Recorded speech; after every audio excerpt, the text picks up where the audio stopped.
Well, welcome to our third know-how event this year, the second one that will take place online. And I'm especially happy to talk about digital health innovation in times of COVID-19.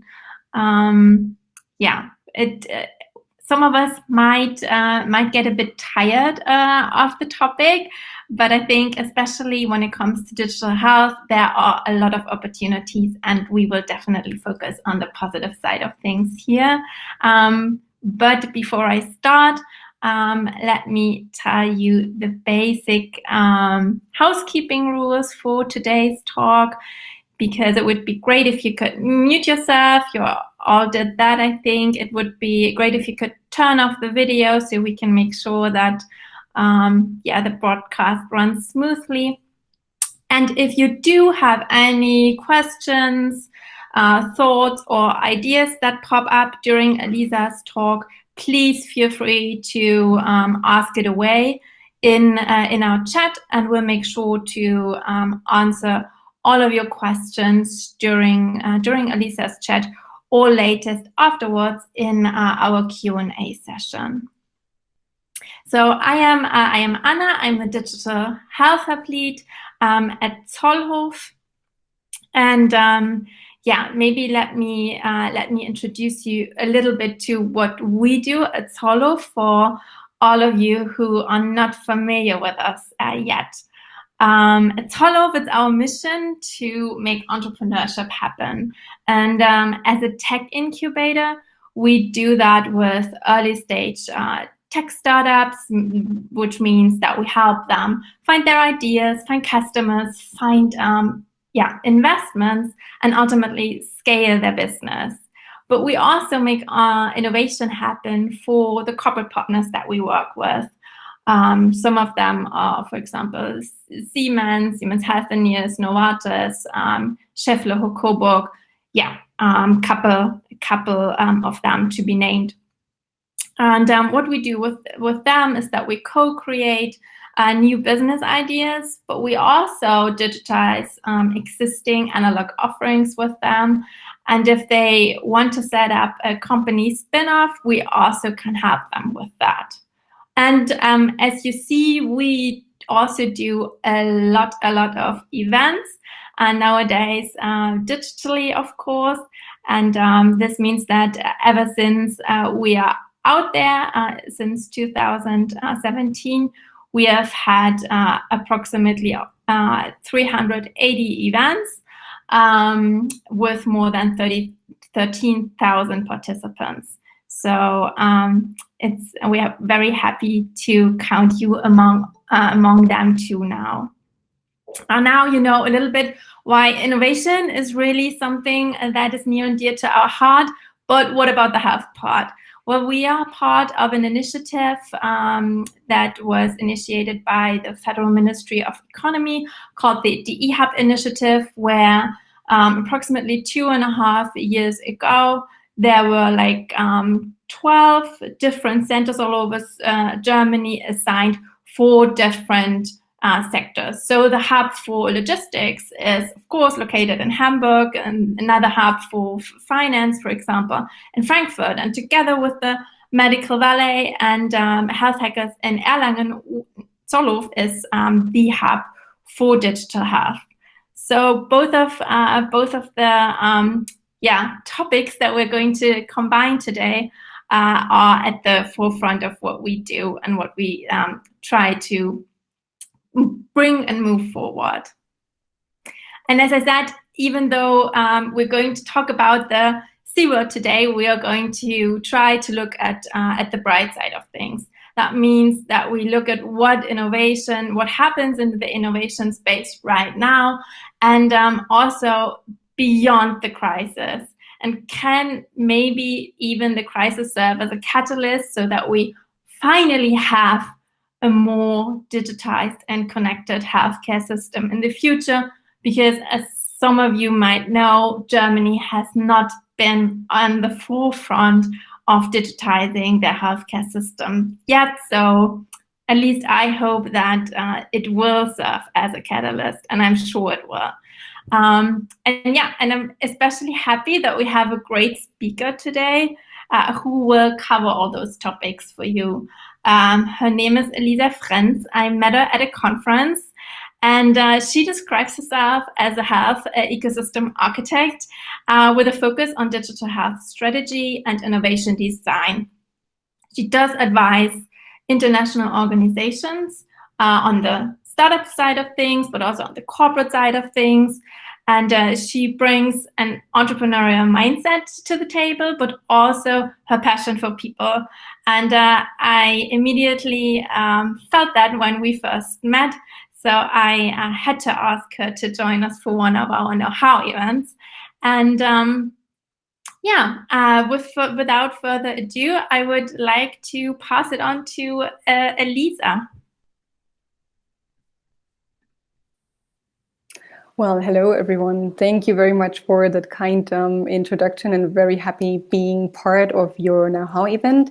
Just a quick technological check. You're hearing me and you're seeing me? Yes? Yes, great. Wonderful. I will start my presentation now. Second.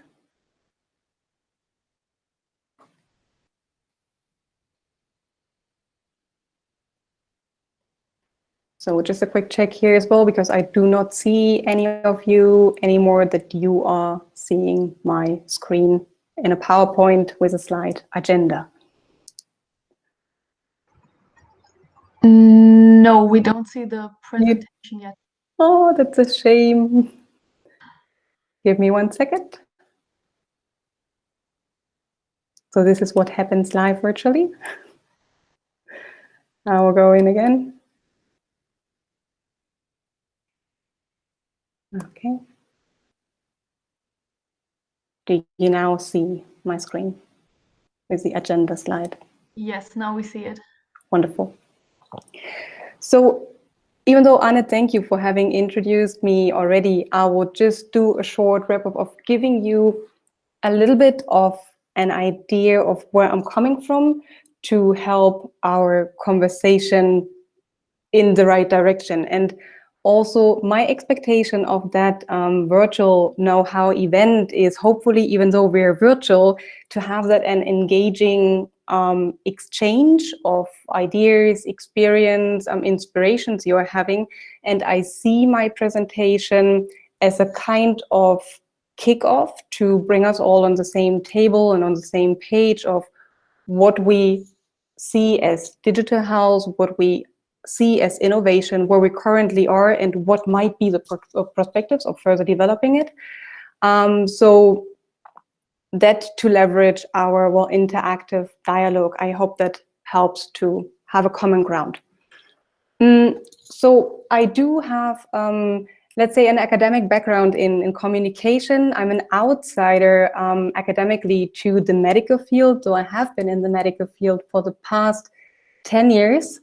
Where I started off, honestly, accidentally in the clinical research area, doing clinical trial coordination and management for the contract research organizations that are the organizations running clinical trials for the pharma companies on bringing on the drug development process to speed up the drugs in our pharmacies. I have also then started to develop concepts on a global scale to how to bridge the gap between the workforce and the clinical research area. So we were designing programs to bring in life science graduates into the clinical research area.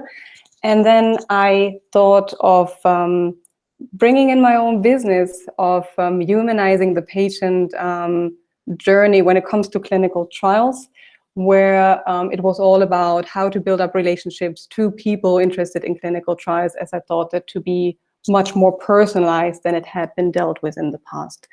That led me to where I am nowadays, supporting the European Connected Health Alliance, acting as a global connector of bridging health ecosystems across the world to have a much more interconnected infrastructure and be a collaborative partner of bringing forward innovative projects.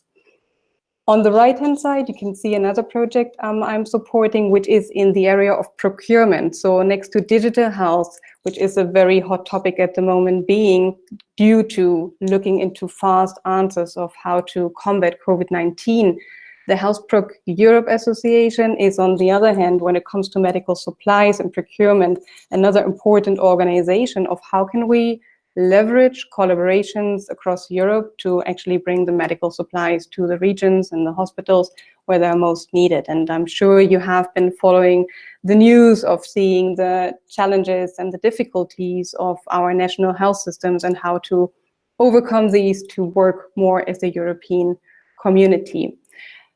Further, I'm very passionate of understanding how we can actually use our privileged situation, being in Europe, being in Germany, and bridge our, let's say, solutions and technology in a sustainable way into developing countries.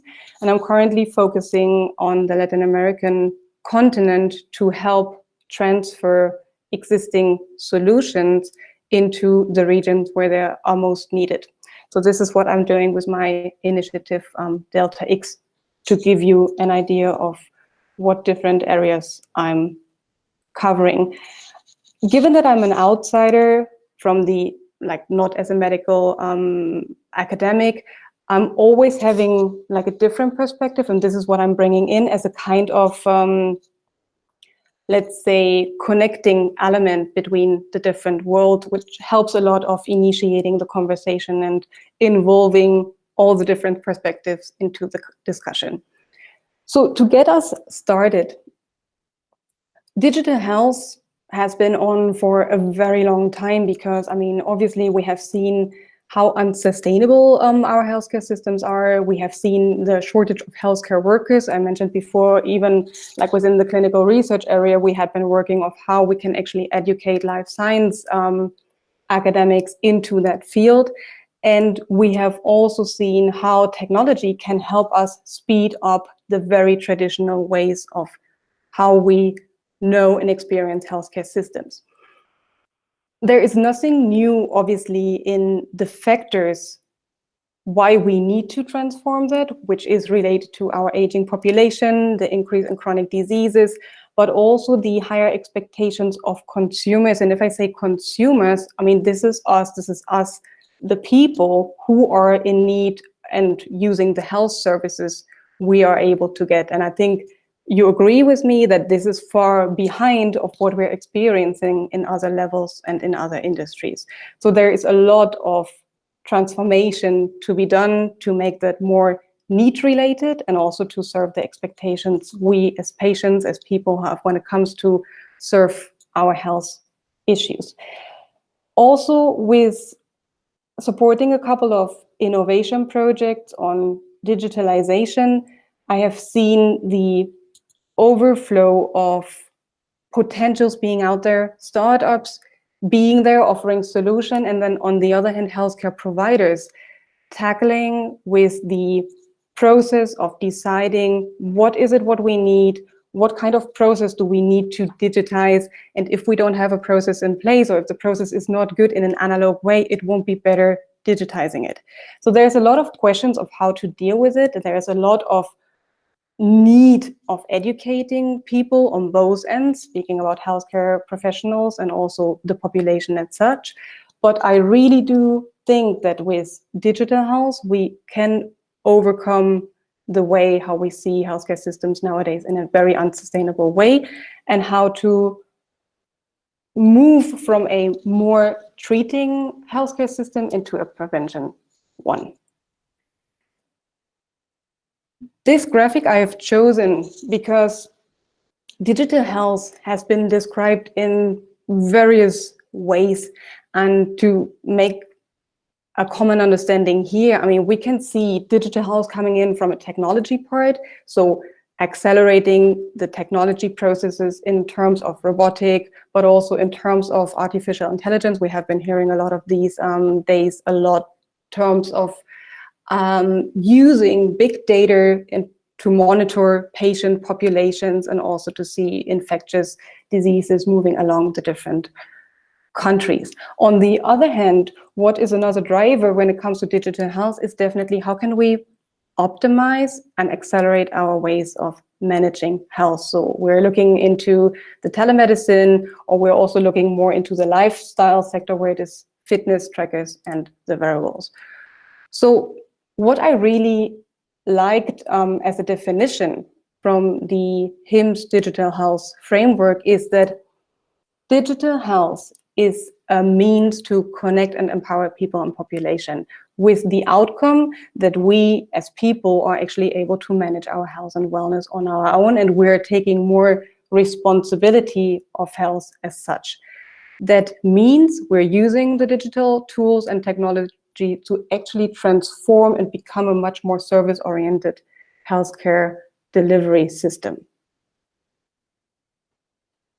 I believe you have been seeing that also in the social media channels. And I really like that, because the question is, and Anna, as you mentioned, what are the positive sides of COVID-19 being a very dramatic global health situation?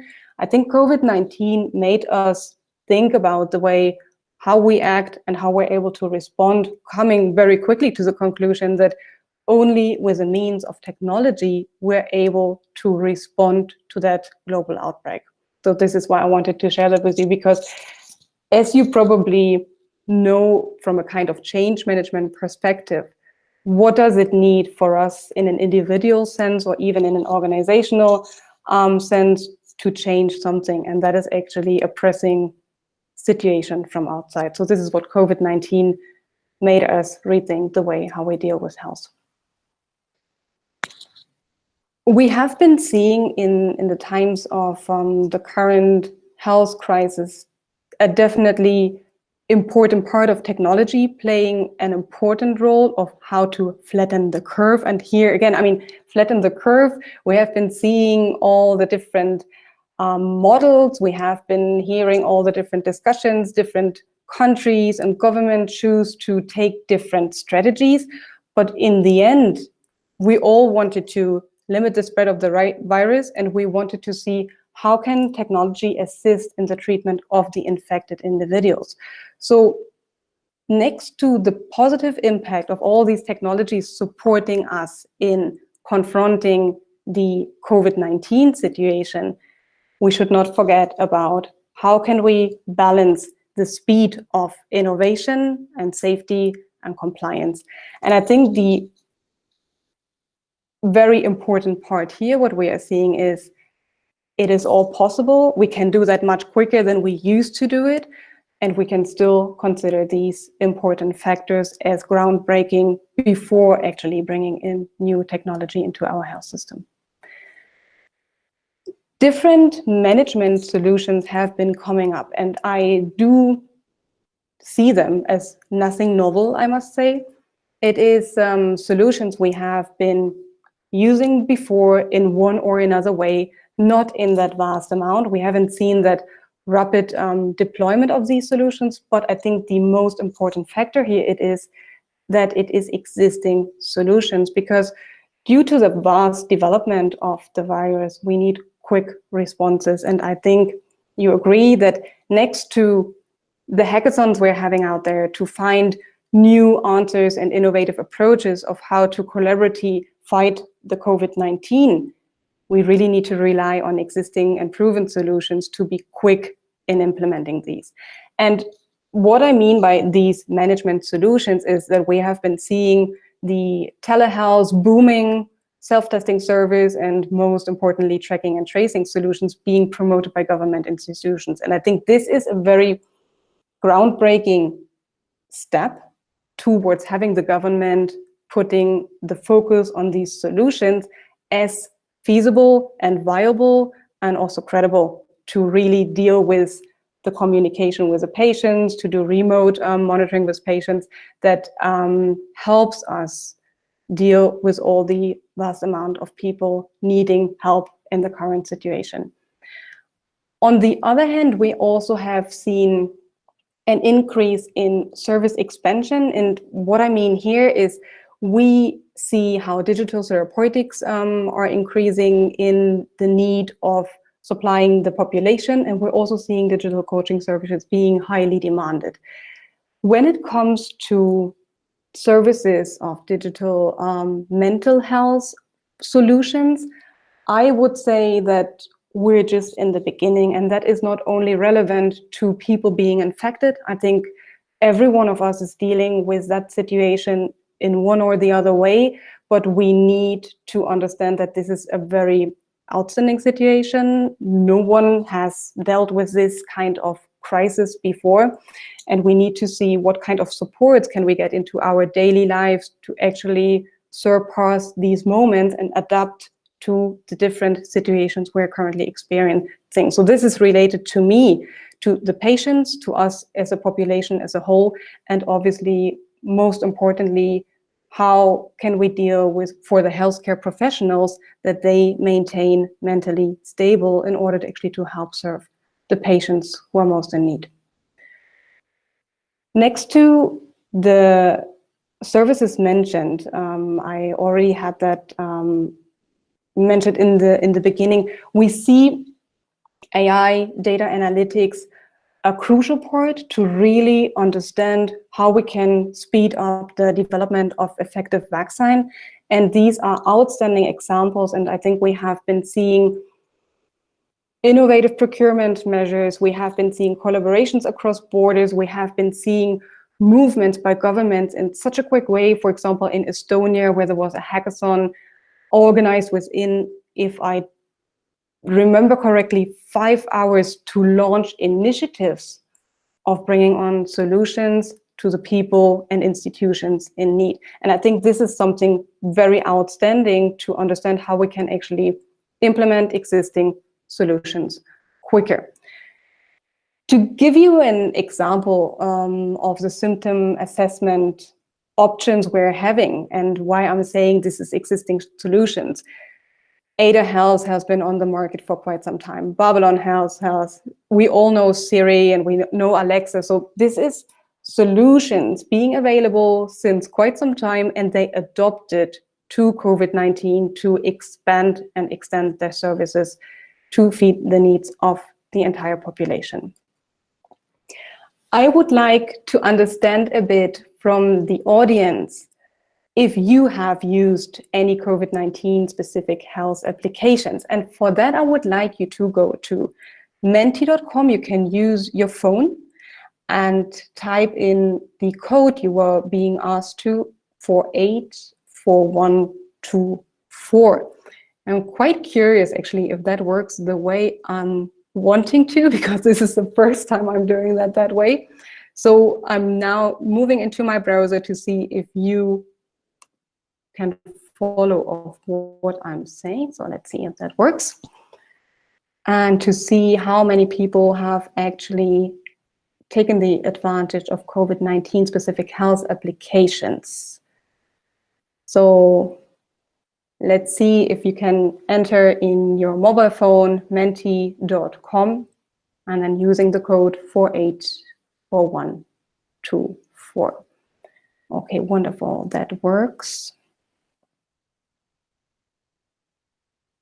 And if I'm speaking about COVID-19 specific health applications, that doesn't mean that you need to be affected by the disease. It can also mean that you're using monitoring apps to see how are the infectious diseases moving across different countries, how the development is taking place, to see kind of graphics, maybe meditation apps to release the stress because you're working in the home office and you need to see how to cope with that.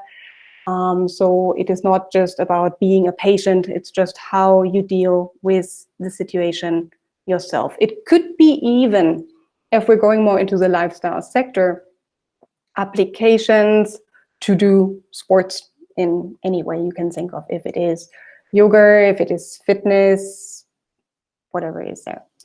Okay, good. So we have the majority not having used any health applications so far, and a couple of them you have.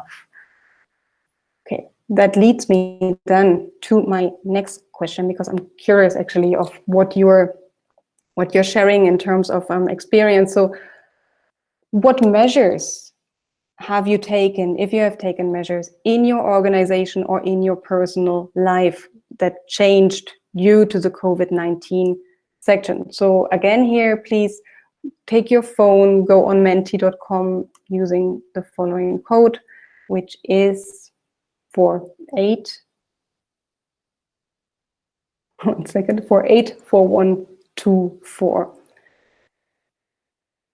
And I would like here also to see if you're, I mean, I suppose almost everyone is working in the home office. Maybe you have reduced working time. Maybe you have initiated activities around supporting your neighborhood. Or maybe in your organization, you have started a platform where you can share needs and supplies, eating at home, schooling from home, yes. And this is why I want to have you seeing that. It's because, I mean, obviously this is affecting all of our lives. And I think we need to be taking care very well of our own health, actually, in order to comply with all the different situations we come across with in our daily lives, which is not only related, obviously, to work, but also to our personal life. And health as a foundation of human being, I see as a very holistic concept in that sense. So it's not only about being sick, but rather how we maintain healthy. Change in routine, less commuting, less infection. Is there any special activities you have been taking within your organization you would like to share? Because what I'm seeing here, that is very much related to your different changes of adapting to the situation in your home office. Digital collaboration, yes. Donated a 3D printer, okay. I'm wondering, I add that on as a question, so feel free to answer that also via the workload if you're still having spaces left to answer. If you are working in an organization that was not digital in remote working before and had to adapt to that situation. So did you already transform the way of working from a more analog way because you were sitting together in an office towards working in a home office where you had to establish new processes of communication and collaboration because of the current situation? That would be interesting to me to see if there is someone, or if you already were digitally set up. Digital lunch, I think that's a very nice initiative to kind of, next to the, let's say, physical distancing, to at least keep socially close. And I myself have experienced, actually, we're getting closer even with the people via virtual platforms and formats than we probably have been before, because we appreciate in a different way. That is my personal experience. Okay, well, thank you for sharing that with me.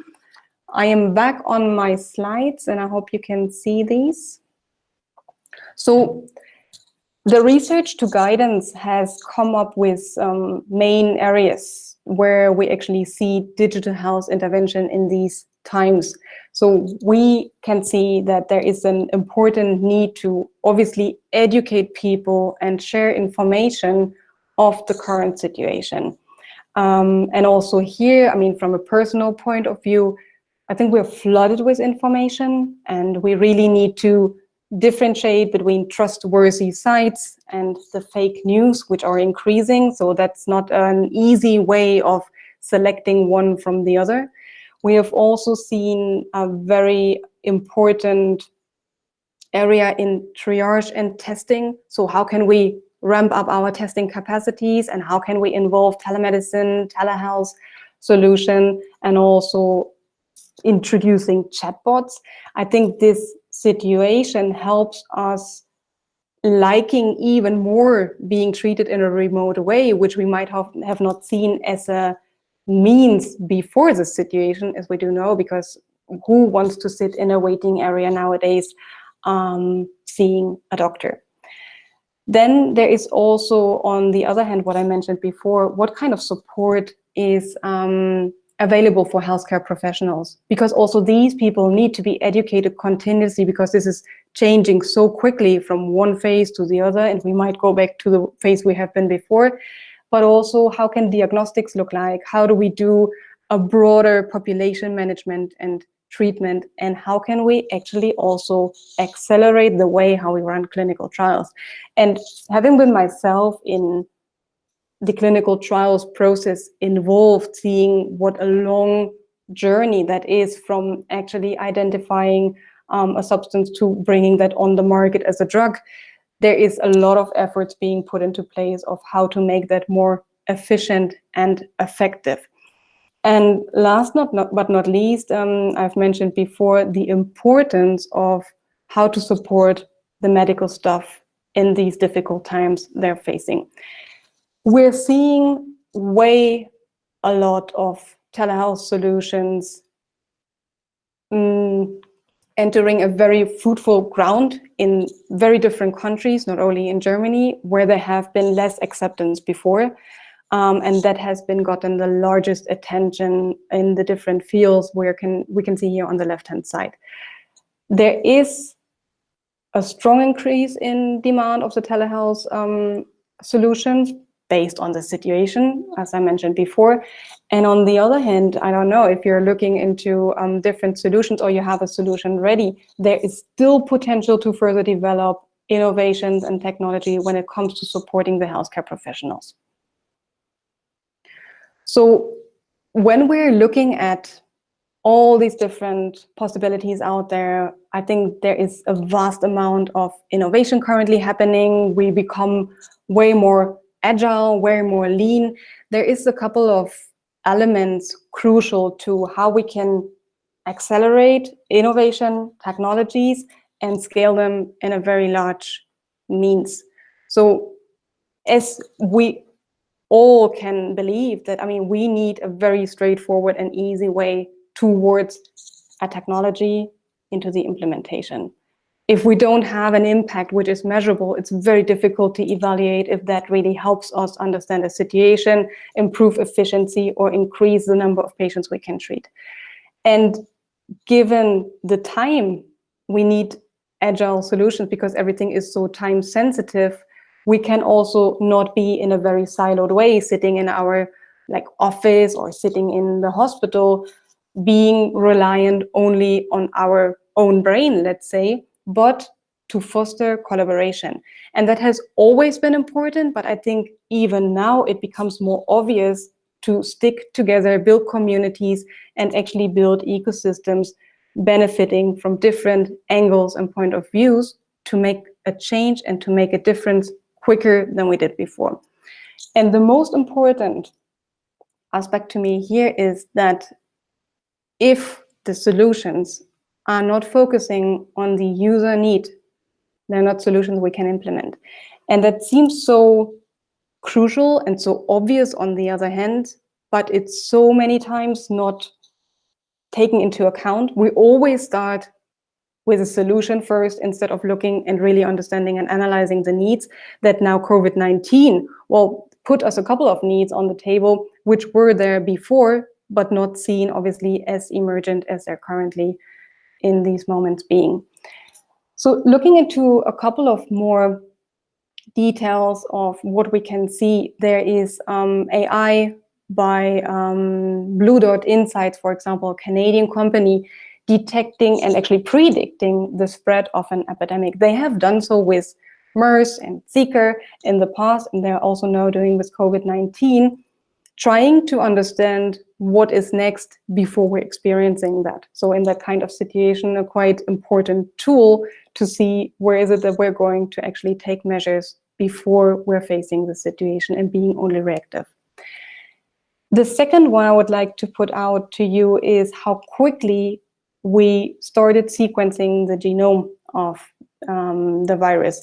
compared to 2003 with MERS, it took us 16 weeks only in a collaborative approach supported by the Coalition for Epidemic Preparedness Innovation to have the first in-human testing available, compared to 2003, where it took us roughly 6 months.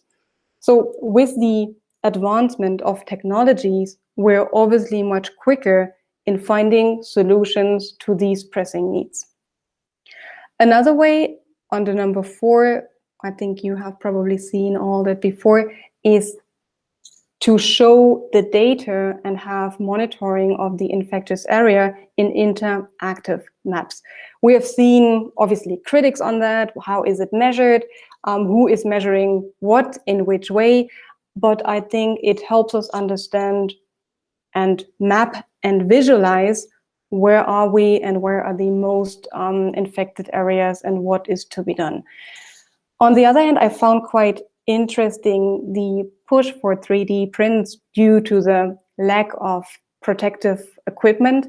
And I have seen a couple of examples in Slovenia, in Mexico, giving you here an example also from Kenya, but I'm not experiencing that myself, where they have printed the 3D masks and also printed in Italy the ventilator valves.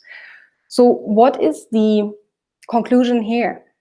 Again, it is collaboration, because we're not fighting COVID-19 in a singular way, not as an organization and not as people. We really need to get together to be able, with the support of technology, to handle this situation more effectively. There is also the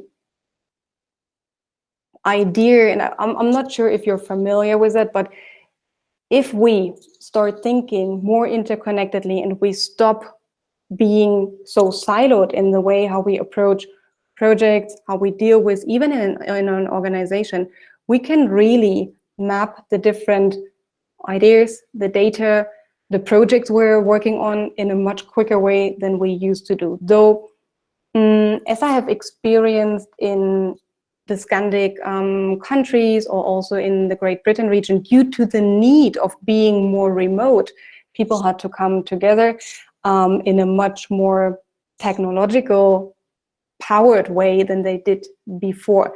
And this means, I mean, if we can take the good things out of COVID next to all the terrible and devastating information we're having, is we really need to see the benefits of having a much better connected healthcare infrastructure, not focusing too much on complicated technologies because they make it much more difficult to implement into the markets and to scale these up. And we need the ground from the policymakers of being able to take quicker decisions. And this comes to, I mean, the initiation of the hackathon by the federal government, where we had 40,000 people participating. I think I said that before, with the 800 projects coming out. But this is fostering a community of change with crowdfunding, opening up EU platforms of how to actually bring the different country perspectives in the EU community together to shape our society. So what that does in the end, what we're currently already seeing, that digital health and digital tools, including all the technologies around it, they're not worsening the way how we communicate, they're improving the way, because we can really build up relationships between patients and doctors, and we can see that technology helps us save time from a practitioner's point of view, to have more time with the patient itself, because that person doesn't need to move and can be connected to all the different information available, but also from a company point of view. So how can we bring together startups and corporates and policymakers in a virtual space to work on a need-led innovation approach? So if we see the common goal in having digital solutions help us increase the quality of care and patient outcomes, I think we're on the right track. And I think we have seen in the German landscape a lot of positive and quick changes to enable our digital landscape. I'm also sure, and I believe you have seen that currently within the global scene on health, we're quite front runners in how we deal with the things, even though we feel that we are not so well prepared in our IT infrastructure. And yes, of course, there are things to be improved, but everything starts with the right mindset, I believe, because technology won't solve it for us. It is us people that need to start the change to actually go the way on the digital transformation. So one more question for you to go. And I would like to know if you consider digital health currently being seen as a step further in towards what we call digital transformation, or you consider it just a hype because you believe that, I don't want to say after COVID-19, because that will accompany us for quite some time, but that it will be flattening the interest of using digital technologies, and that it's just a hype. So if you could go one more time using your phone, menti.com, and entering the code 484124, then we can see what are people thinking on this matter. And Anna, I think you have been saying that before as well, that you believe that this is a step forward into the digital transformation, or a step further achieving digital transformation. I truly believe that as well, because it really opens up a lot of opportunities we have seen before as a hurdle, or we have seen impossible, and which now proves that this is actually possible, and we can make that happen without too much complicating it. So, okay, I think that gives like a good image of where you're seeing that. No one is interpreting it as a hype. That is interesting as well. I see it as an opportunity as well. So what is to be understood by digital transformation to me is more a cultural transformation, because this is what I mentioned before. This is on us, how we see digital being able to help us. I don't believe that digital is replacing us. I think it is supporting us in the way how we deal with things, how we establish processes, how we work with each other, and what kind of information we have as a ground, as a foundation to actually take informed decisions. So if we understand health as a common human good, and we believe that our health systems are oriented in towards improving quality of life, then that means that we're using digital as a part to make that happen in a much more accessible and equitable way, so that we see the customers, and I really want to say customers here, because it's not patients only, it's the whole population at the center of why we do work in the healthcare field, because we want to improve the quality of life, and we also want to support the people working in the healthcare sector of being able to do that and not to suffer from frustration because they cannot deal with people the way they want to. They can really focus with the help of digital on the people relationship, understanding people's need, and also adjusting the way how they respond towards what people really need. So it's not such a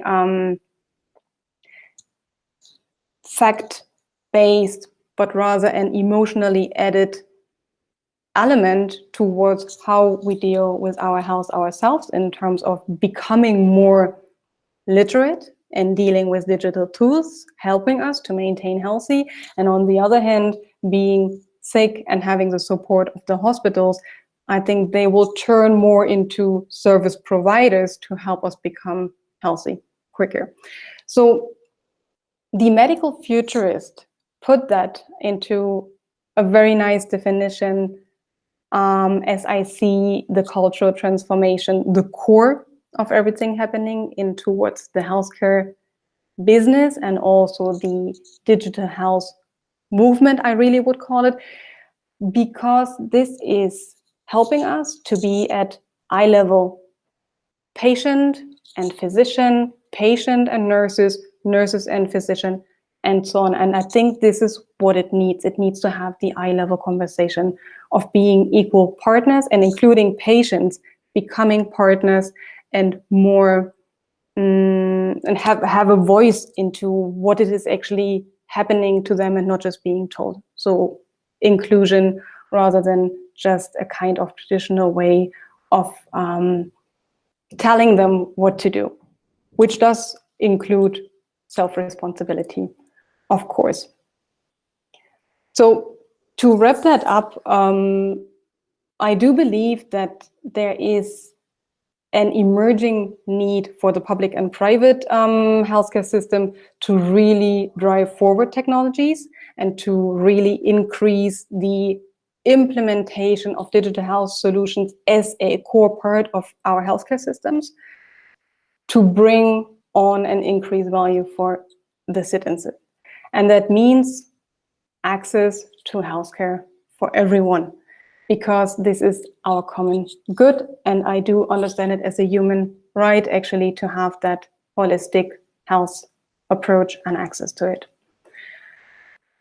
That leads me to my vision of how we interact with each other, which is more ecosystemic. That means we do include multi-stakeholders to come together and find solution for a shared need.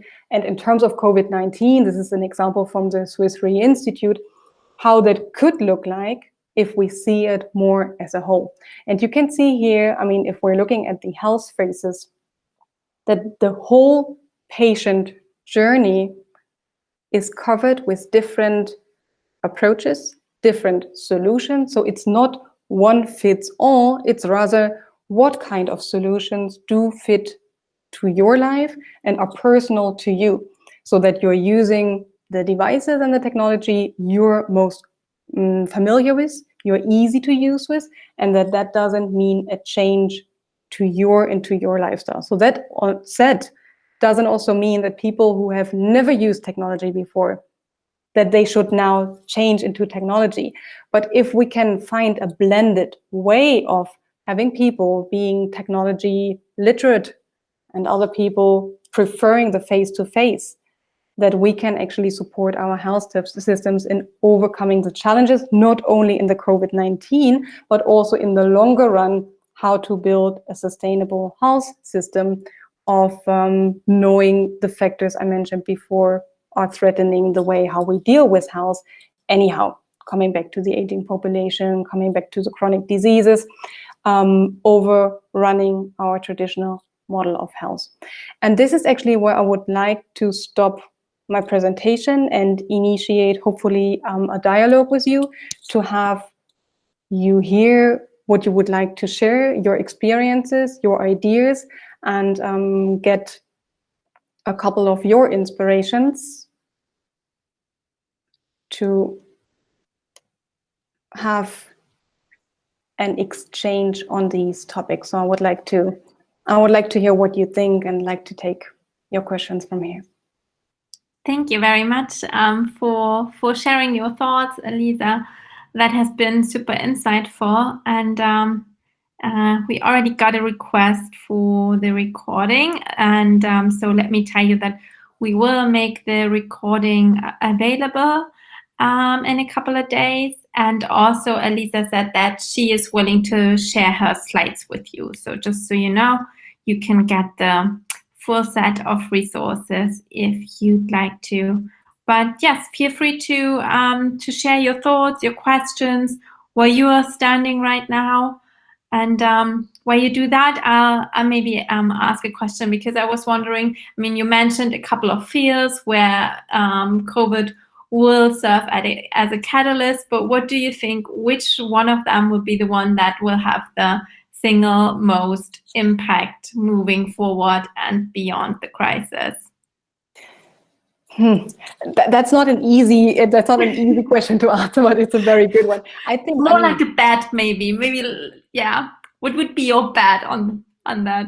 I really think, I mean, as we're currently already seeing, it's the telehealth solutions becoming more integrated into our systems. And that also means for more remote areas, we can also experience in Germany to be much more connected to specialists, to not having to travel from further distances into expert hospitals.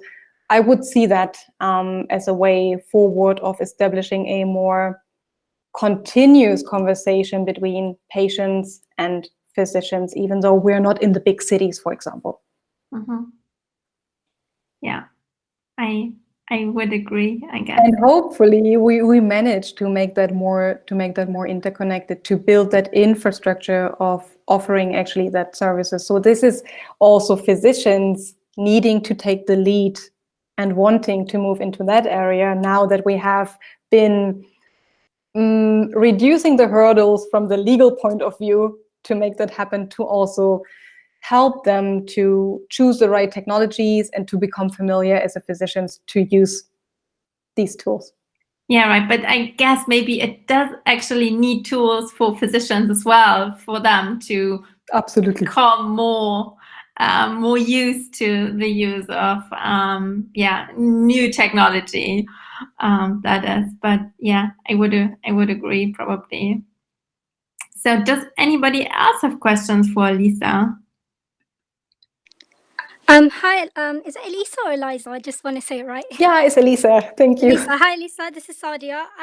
So I've missed quite a bit of it, but I'm just basically interested in particularly refugees' health. And I was just wondering, what would you say in terms of, because they are obviously a vulnerable population, how would you kind of foresee, or if you've got anything insightful that you'd want to share, what do you think would the impact on refugees be, specifically those that are in camps right now?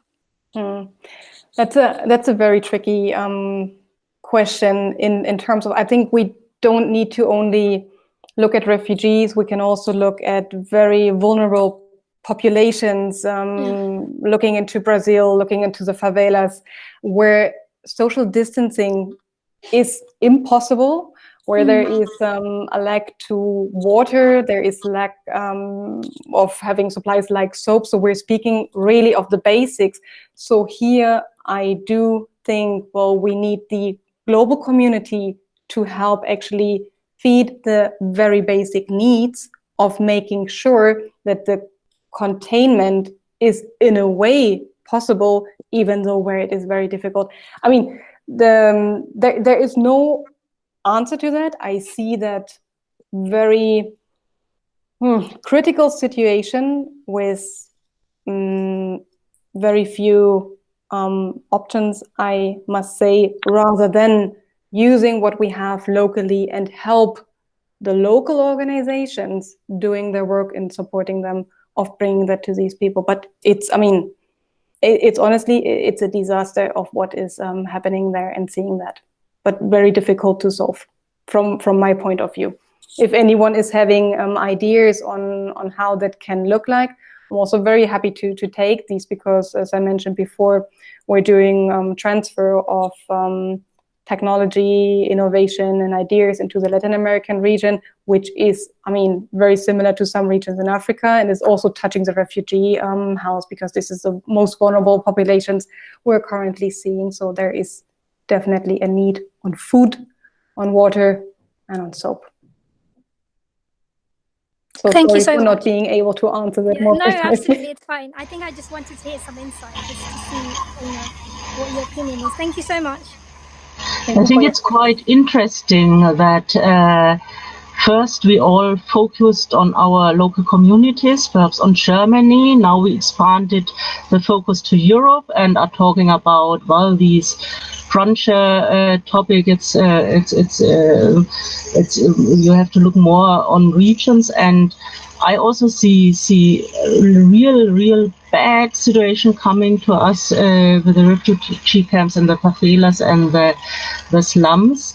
But we see solutions also coming, like the 3D printers. We've got a very vital maker scene in Germany.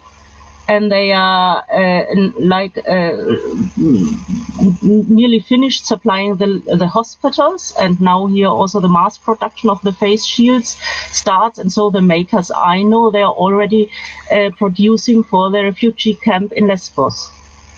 Okay, well, that's good. That's good to know. And also, potentially, if you want to share that information with ZOLLHOF, to then have that information getting to me to really spread the word, bring these solutions to the people who need these, or the organization supporting this. Because I have also seen the printing of the face shield mask, as I mentioned, in Mexico. So we're trying to push that into the Latin American countries of making use of open source access to these kind of models to reproduce that printing in other regions. It's quite simple. You can buy 3D printers, and everything is open source. You can send them to where they are needed. I bought a 3D printer for our local hospital, and they are using it there. There is no limit for printing in Greece or in Brazil or wherever.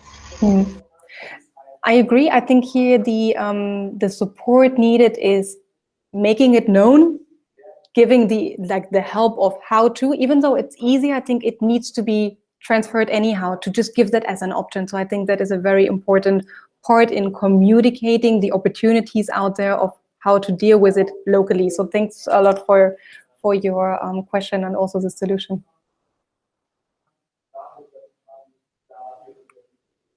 Any more insights or questions that you want to share with us? Hi, can you hear me? Yes. Yeah, hi, this is Renu. That was really nice information. I've been living in Germany since from 10 years. I'm originally coming from India. Okay. The thing is, what I have experienced personally in Germany, the medical system in Germany is so conservative. Really, to be honest, especially for the people who has like kind of a serious health issues or something at the young age or whatever, it's such an annoying thing. Just to give an example, just to get a medical report after your test, you have to wait sometimes 4 weeks, 6 weeks, sometimes 2 months. I was like, what the hell? By that time, the patient could be dead. Considering this conservative scenario or a situation, how do you aim to get the digital health, e-health applications or services into Germany? This is, for me, is really, it's, as you mentioned rightly also in one of the slide, it's about the cultural change.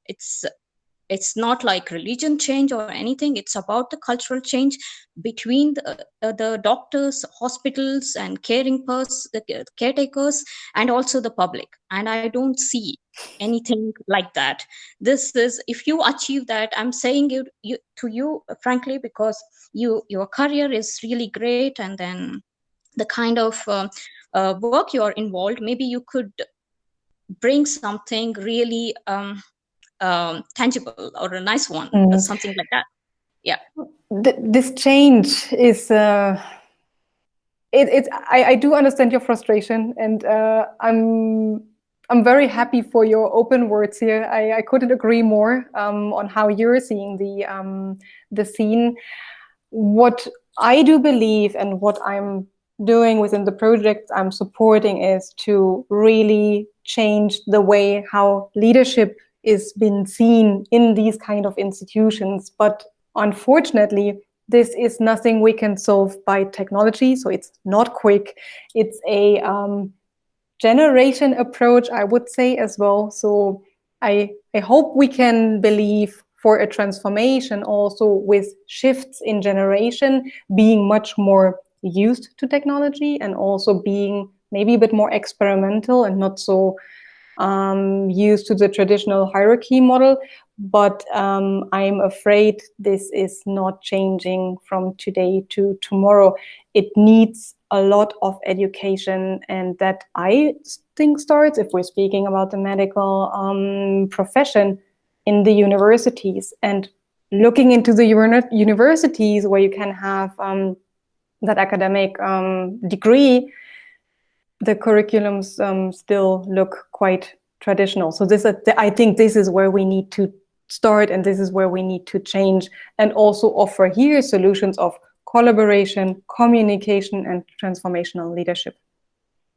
Yeah, that's really great to know that you're focusing on this point and you do agree to this things. I'm not like you're not an alien. No, you're Yeah. not an alien. Yeah. I can see that. I can see that as well. But well, yeah, it's a longer way. But I think we're on a good way of moving into that direction. Yeah, another point I would like to highlight is here, like, okay, yeah, I do understand, I do know that Germany might have one of very best doctors in the world, but the system is the one which is not convincible or one or so. But on the other side, the way the patients are treated here, it varies from the insurance, the type of insurance you have. Like a government insurance, like a TK or K one, or it's a private insurance. The private insurance. Yeah, and then is it like, I'm curious to know if we have this digital e-health solutions or whatever, it should not be like anything limited to like kind of, okay, you have a government insurance, you will not be able to get the doctors on call when you want to have a telehealth solution applications usage or something like that. So how are you gonna consider these points? This is what I meant, what I was trying to come across with before. This needs a systemic approach of accessing these things differently, because what we want to leverage with digital solutions is not opening up new silos between people who can afford a private health insurance or decide on using a private health insurance versus the public services. I think what is clear now, digital solutions do support the public systems, and public systems really benefit from the technology of overcoming the burden of, like, let's say, the increase of patient management. So this is a question of policy framing, how we can integrate these kind of solutions. And I would understand, looking into Germany, that we're a very society-focused country, and having that culture, that this is definitely benefiting the public services as well. Okay, thank you.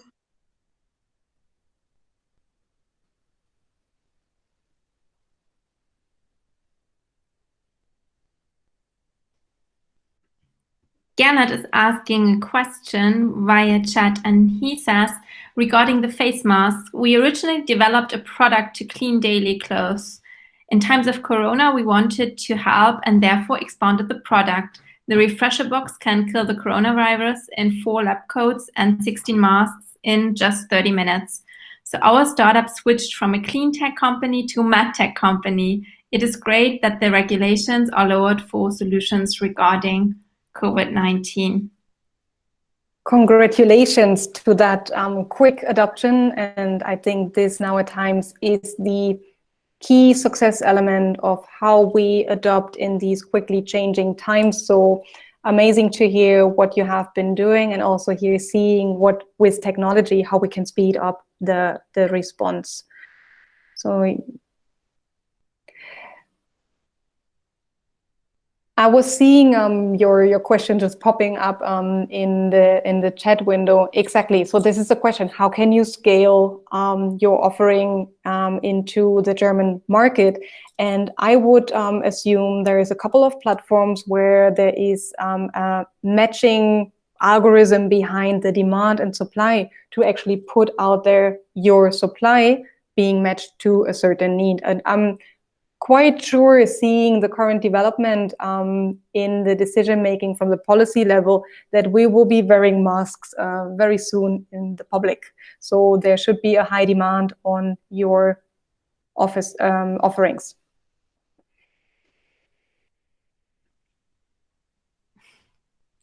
Any more questions for Elisa or comments?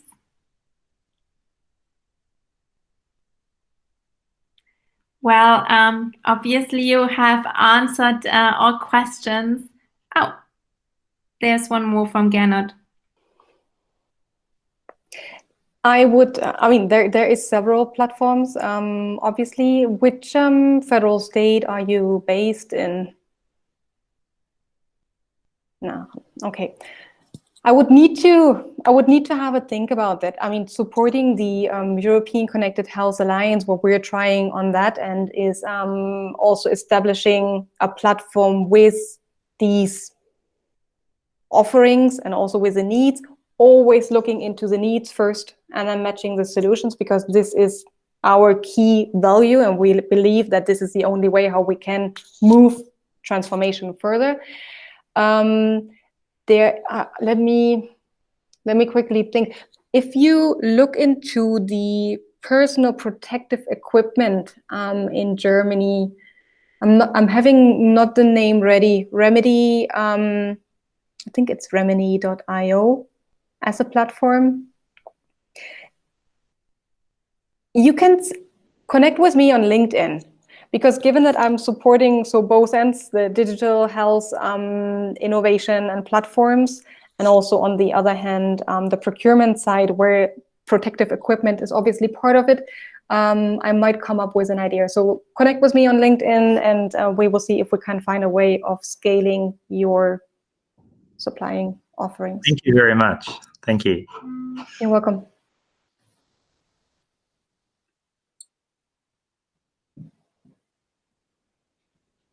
More tricky questions for Elisa. Or innovations you have come up with in that situation, because I think this is also relevant to share here to what sorry, I was it Gernot? I'm sorry if I say that wrong.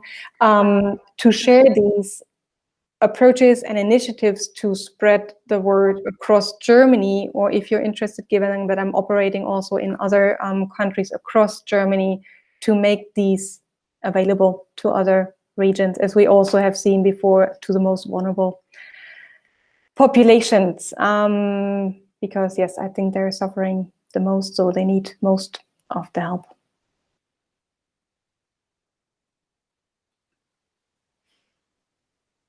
Well, if there's no more feedback, no more questions, no more ideas or innovations, I can only say that made me positive that this is definitely going to be a catalyst. And from what we've seen in a round of ZOLLHOF during the past weeks and almost months, there has been so much innovation, and you were also mentioning the hackathon. There's so many great hackathon teams that took part from our ecosystem, and also, like Gernot mentioned, like startups who kind of pivoted their business model from another sector.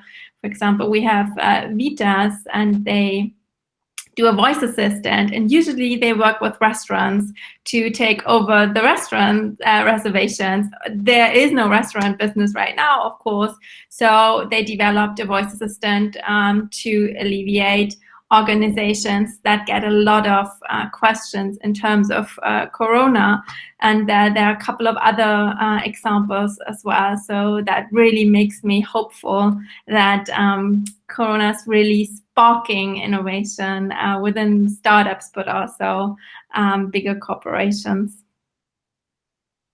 Let's keep that hope. Absolutely. I don't know, did there pop up another question? Sadia is asking if it's possible to email you regarding digital health in the future, and that she's a PhD student. I think you can easily be found on LinkedIn, right, Elisa? Exactly, yeah, I think that would be a good way to connect, and then I'll have a look if I'm able to help. Sounds great. Well, then again, thank you so much for...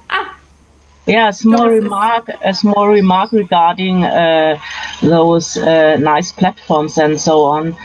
I know from the local makers, they really had to made a huge effort to convince the persons responsible in the hospital that the face shields 3D printed, that they are safe to use and so on. Yeah. So I don't think a platform would have helped in that case. It was the personal contact of one of the makers with the doctors, and like really showing and giving it a try and so on. And now they are very happy with those face shields. They wouldn't have bought them on a platform, definitely not. And that's a face shield is like you don't have to explain much. Yeah, it's one would think that it's logic and easy to see that it helps.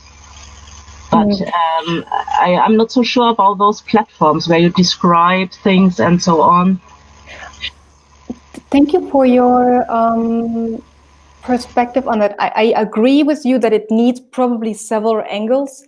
And why I think platforms are helpful is like, how do you filter certain solutions towards the needs you're having?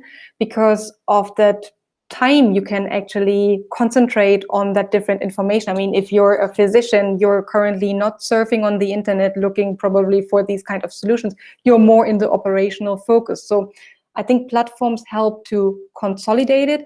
But I agree with you, obviously, that it helps if you have personal relations. As always, this is an entry door into convincing how that can help, because this is still, I think, the most trust element of building credibility of who to be in charge with.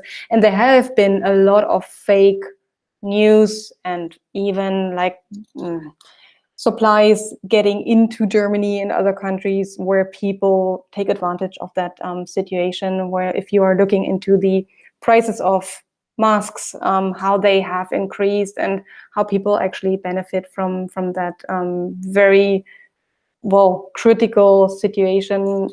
It's always both ends. So, but I agree to your point. It's not platform only. It's a combination and a mix of different methods.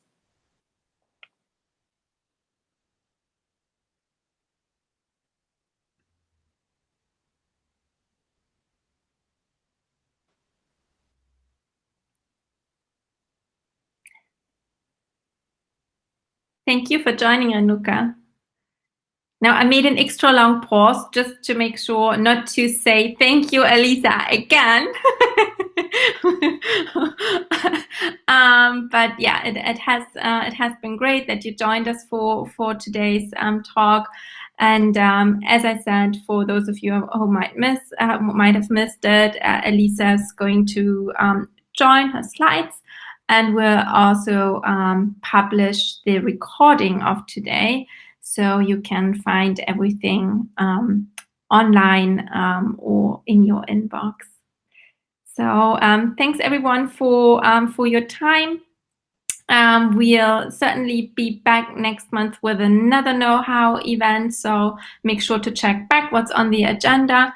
And Elisa, I can just say thank you again, and I hope that we will see each other soon, and preferably in a non-digital way, to be honest.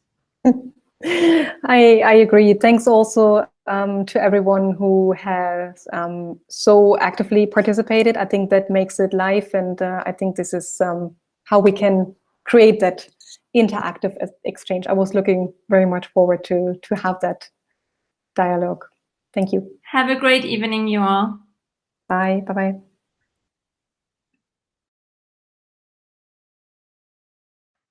Bye-bye.